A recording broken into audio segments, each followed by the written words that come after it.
어딘가를 갈 때 지금 눈앞에 이것만 보아가지고는 방향을 못 잡아서 제대로 못 가죠.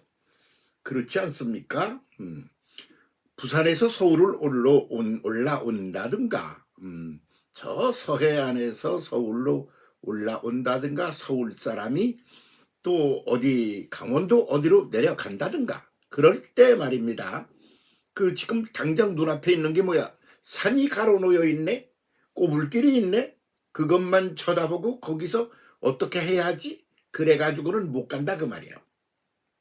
그런 걸 해야 하지만 큰 틀에서 어디야? 방향이 동쪽이야 서쪽이야. 그리고 거기까지 가는 데는 도로가 어떤 게 있어? 큰 길, 고속도로도 있고 말이죠. 걸어서 타발타발 가는 길도 있고, 또 그뿐입니까?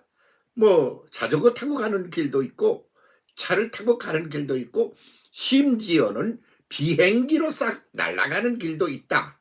날아가는 길도 있다 그 말이죠.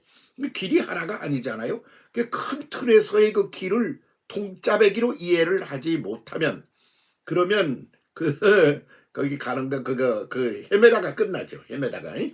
그래서 우리가 주님의 기도, 이렇게 기도를 해라. 왜 그런 기도를 하라고 그러셨지? 그 내용은 뭐지?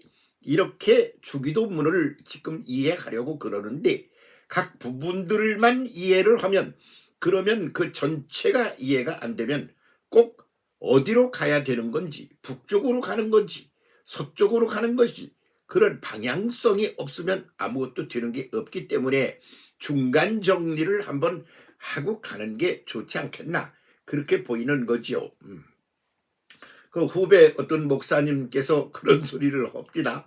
자기 친구들하고 가족들이 이렇게 해서 어디를 좀 쉬러 갔대요. 그랬더니 이제 애들을 데리고 꼬마 아이들을 차에다 싣고 어디를 이렇게 바람 쏘이고선 돌아오는데 말이지, 껌껌한 밤이야. 그게 어디 산속 어디였던가 봐요. 그러니까 길을 잘 모르겠어. 한참 가다가 이렇게 보니까 무슨 초소가 나와. 뭐 이렇게 북쪽으로 가고 있는 거야 이게. 그게 깜짝 놀래가지고 여기 이렇게 돼서 어디를 가야 하는데 이게 잘못 온 것 같아요. 그랬더니 아이고 엉뚱한 데로 오셨습니다. 방향 새로 잡으세요. 그러더래요. 그러면서 사람 사는 것도 비슷하겠죠. 그러더라고요. 그렇지. 나날 일상 여기에 홀딱 빠지면 그러면 전체가 보이지를 않아. 거기에는 길이 없어. 그 길이 있더라도 땅에서 걸어가는 길만 알아. 자동차 길이 아니면 그 차도가 아닌데 거기서 그 길로 가면 그러면 걸어가는 수밖에 없잖아. 그렇지. 길을 잘못 선택하면 걸어가는 수밖에 없는 수도 있다 그런 말이야. 고작 자전거는 타고 갈 수 있어. 그런데 자동차는 안 돼. 좁아서. 그리고 험해서. 그럴 수 있지 않습니까? 그러면 제일로 좋은 길은 무엇일까요? 비행기 타고 하늘 꼭대기에서 내려다보면 가는 거지 뭐. 그래서 그런 길을 항상 인생을 살아갈 때도 그렇고 모든 것이 다 마찬가지 아닌가, 그렇게 보는 거지요. 오늘 그냥 한국 사회가 혼란에 빠져 있는데 그 혼란을 한 문장으로 딱 줄이면 지금 여기 현재 이 눈앞에 있는 욕망에만 가득 차서 지금 여기 바로 눈앞에 것만 쳐다보고 그러곤 뭐 어찌해야 되지? 왜 그걸 네가 가져? 이렇게 하다 보니까 이렇게 혼란에 빠졌다. 그렇게 보이지 않습니까? 길게 봐야죠. 그러면 말입니다. 고속도로로 가든지, 아니야. 진짜 배기로 좋은 길은 하늘로 날아가는 거야. 비행기를 타고. 그래서 비행기 타고 날아가는 게 뭐지? 인간적으로 볼 때 그것은 하나님께서 가르쳐 주신 방법으로 보면 그건 영성적인 길이다. 그렇게 말해요. 그래서 영성적인 하늘길이 있어요. 그 땅의 길만 있는 게 아니야. 땅의 길도 큰 길이 있어. 그런데 그렇게 그냥 꼬불꼬불꼬불 옛날에 저기 경상도 시골 아저씨가 말이야 과거 보러 그냥 산길로 오던 거 거기를 내가 한번 가볼 기가 차가지고 말이지. 아이고 이 길부터 뚫어야 되겠네 그런 생각은 안 하고 가서 과거에 합격을 해가지고 감투 쓸 생각만 하고 왔나배. 그러면서 깔깔깔 웃었습니다만 오늘도 마찬가지가 아닌가 그런 얘기입니다. 주께서 기도는 이렇게 해야 되네 이렇게 해야 돼 하고 큰 틀을 보여주셨어.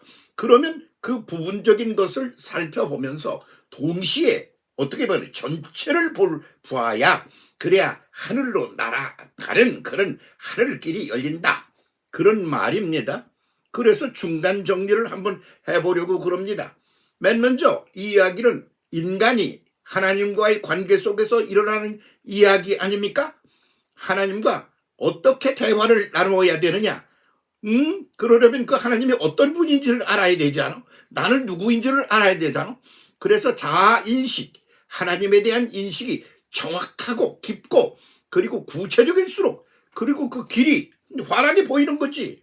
그리고 그걸 어떻게 대응을 할 거야. 그것도 땅의 방법이 있고 하늘의 방법이 있지 않겠어? 그러니까 그런 것을 이제 큰 틀에서 먼저 보는 걸 중간 작업으로 해둘 필요도 있지 않는가. 그렇게 보는 거죠.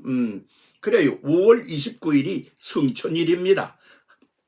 부활하신 주께서 하늘로 아나스타시스에서 올라가는 날이란 말이야. 그러기 전에 그 과정을 한번 우리끼리 한번 살펴봤으면 좋겠다.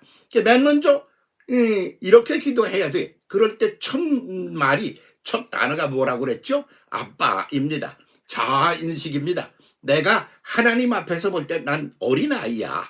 어린애기야. 그렇게 자아인식을 똑바로 하고 출발해라. 그 말이죠. 그 다음에 나오는 문장은 뭐냐? 하늘에 계신 거룩거룩하신 하나님이야. 그래서 차원이 달라. 땅 차원, 하늘 차원은 차원이 다르다. 그걸 이해해라. 그렇게 거기 시작해라. 그런 말이죠. 거룩하시다는 말은 뭐냐 그러면 그 상태적인 그런 게 차원이 달라. 너무 멀어. 그래서 갓 말을 배운 아기하고 박사님 보고 얘기를 하면 얘기가 안 통해. 왜? 차원이 달라서. 그래서 거룩하시다는 표현이 그런 말이거든요. 그러니까 내 인식, 자아인식 그게 뭐요? 이거 아빠 이렇게 하나님을 부를 수밖에 없는 입장이야. 그럼 하나님은 어떤 분이셔? 거룩하신 분이셔. 너무 높고 크고 그러셔서 인식이 불가능해. 그래서 거룩하신 하나님 이렇게 말했죠. 그것이 1단계죠. 자아인식, 하나님에 대한 인식을 정상적으로 똑바로 제대로 하고 시작해야 된다. 그거죠. 두 번째는 뭐야?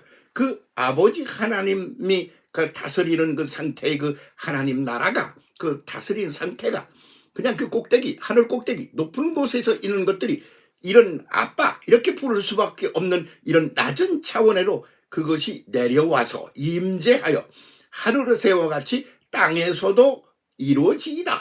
그렇게 해서 나라가 임하옵시며 그래서 그런 얘기야. 그게 뭐요? 그 공간적으로 이동을 한다. 그렇게 처음엔 이해를 하게 돼 있어. 인간이 물질로 만들어진 존재니까 사람이. 그런데 그 속내는 상태적인 개념이야. 그래서 상태적인 개념이라는 개념 자체가 바뀌어야 돼. 그게 아직 전혀 되지 않은 상태에서 우리가 헤매는 요소가 있지 않습니까? 상태적 개념이 뭔지 그냥 단어도 모르는 사람들 많으니까. 그래서 나라가 임하옵시며 그 하늘의 그 하나님의 나라가 우리 가운데 그 다스림이 그 구체적인 내용이 우리 것으로 몸을 가지고 사는 우리들 속에 임재하여 우리가 그것을 깨닫고 이해하고 그리고 품고 함께 가는 그런 상태가 먼저 이루어져야 되지 않겠느냐.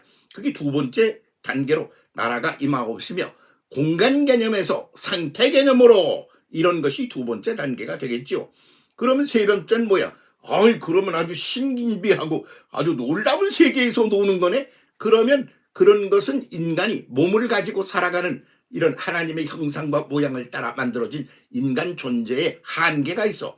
그 안에서 우리가 살아가는 거, 그걸 땅 삶이야, 몸의 삶이야, 모함 삶이라 그래.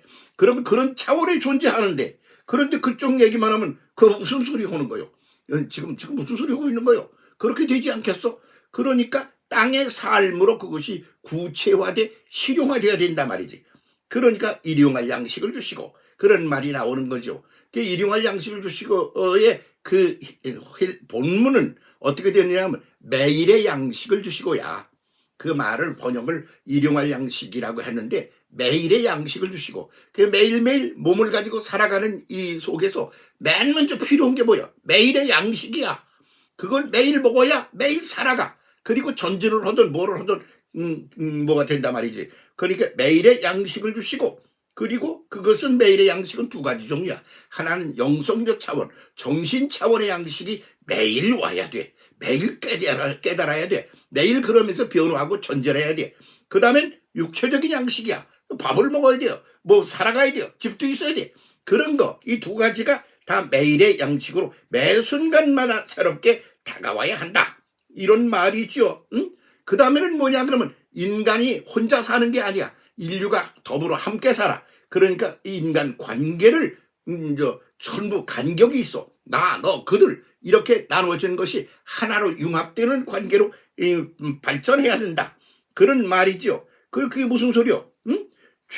내가 죄 지은 자를 내가 용서한 것처럼 내 죄도 용서해 주시옵시고 그렇게 말하고 있지 않아요? 그런데 그것도 본문은 어떻게 되어 있느냐 하면 내게 빚진 자의 빚을 탕감해주고 안 갚아도 돼. 그렇게 하듯이 내 죄도 그렇게 내 빚도 그렇게 해주세요. 그래서 관계 속에서 일어나는 빚진 자의 입장에서의 그런 관계가 그걸 깨뜨려버리고 그리고 서로가 융합을 하여 하나가 되라. 네가 너한테 빚지고 너는 그 사람에게 빚지고 빚이 서로 얽혀서 뒤죽박죽이 되어 있는 게 인생이요 역사야. 다 남의 신세지고 사는 거야. 그리고 남에게 유익을 나는 끼치며 사는 거야. 주고받고 그러면서 살아. 그러니까 줄 게 있고 받을 게 있어. 그러니까 그걸 가지고 내한테 받을 거 내가 있는데 그거 안 내놔. 이러면 싸움과 투쟁이 돼. 그러지 말고 그 전체를 이해하면 주고받으며 하나가 되어 살아가는 세상을 이루어야 한다. 그런 것이지. 응? 그래서 그 하나의 융합의 존재로 하나의 존재로 바꾸어 나가라. 그렇게 하는 게 그 다음 단계의 것이다. 그래서 이런 땅에서 그렇게 살다 보면 무슨 일이 벌어지느냐? 그러면 어려운 일이 벌어져. 그러면 시험 든다 그래. 그 시험 드는 거 한 두 가지야. 하나는 시험 드는 게 아니고 시련을 겪는 거야. 그것은 뭐냐? 발전의 하나의 과정이야. 이 소리 또 합니다만 내가 헌병학교 때 왜 기합을 줍니까? 그랬더니 뭐라고 그래요? 기합이 아니라 훈련이다. 그랬단 말이야. 군대에서 내가 헌병학교에서 죽을 고생을 하는데 그게 기합 받는 줄 알았어. 그랬더니 그는 아니 기합 준 적 없는데 그 뭐요? 훈련을 하는 거야. 그런 얘기지. 그래서 시련이라고 하는 시험이라고 하는 건 사실은 그것은 시련이요. 그러니까 훈련을 받는 거요. 기합 받는 거 없어. 훈련 받는 거지. 이 악에서 구원하여 달라. 그런데 그 멸망의 구도로 그걸 보기 때문에 악에서 구원하는 거야. 알고 보면 그것조차도 그것을 통하여 선을 지향하는 거야. 그래서 악을 알아야 선을 알아. 그러니까 악에서 구원하는 건 그런 얘기가 되는 거지. 그게 번세와 하나님의 번세와 영광 그 나라가 우리 가운데 임재하여 현재 진행형으로 우리 속에 그것이 진행되게 해주세요. 그래서 높고 높으신 하나님의 뜻이 아주 낮고 실질적인 오늘의 삶 속에서 구체적으로 이루어지게 해달라. 이렇게 그 주기도문의 전체 구도를 이제 줄여서 세 단계로 말할 수가 있겠죠. 그러니까 하나님은 진리와 능력과 사랑이세요. 진리는 하나의 원칙을 따라 돌아가는 거예요. 이랬다 저랬다 오늘은 이랬다 내일은 저랬다 어떤 것이 하나님의 뜻이야? 이런 거 없어. 진리야. 영원히 불변하는 것이 진리다 말이지. 근데 그 진리대로 살아가고 운영이 될 수 있도록 하는 에너지가 필요해. 그걸 능력이라 그래. 그 능력이 하나님이야. 그래서 그것은 그렇게 하면 기계적으로 그냥 돌아가는 거 아니야? 그럼 요새 뭐 그 기계 만들어 가지고 뭐 이렇게 해서 하는 거고 똑같은 거네? 아니야. 그 속엔 사랑이야. 그래서 사랑이 동기가 되어 그렇게 해서 진리가 능력으로 하여 실현되고 이어져 가는 것이 인생과 역사다. 이게 기본 틀이란 말이지. 그러니까 이런 걸 이해하고 점검을 하고 그러면서 하나님과의 관계 속에서 해결해 나가라. 이렇게 기도하라. 그 소리를 한 거지. 큰 틀에서 한번 얘기를 해본 겁니다. 그렇게 하면서 이제 자세한 얘기를 해봅시다. 5월 29일까지는 부활절이 기다리고 있습니다. 성천주일이 날이 기다리고 있습니다. 잘 함께 가서 우리는 최고 올라가는 그런 국민으로 사람으로 살아갑시다. 함께 잘 갑시다. 고맙습니다.